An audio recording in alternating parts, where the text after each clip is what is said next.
សັດតាមខ្យល់បងផាត់ផារស័តទៅឆ្ងាយចិត្តខ្ញុំខ្វាយខ្វល់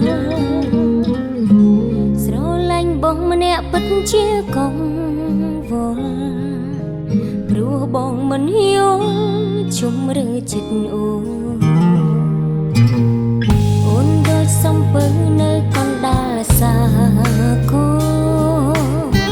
ត្រូវជួបភ្លៀងផ្គរមកផ្ដាច់ចំអែបច្រាំងមិនរួចខ្យល់គួចពងវែងគឺផងខំរកកំប៉ុងនួនល្អបងនងសុំចងព្រោះតែស្ទើរដើម្បីតែបងមួយប៉ុណ្ណឹងចិត្តតែស្មោះរង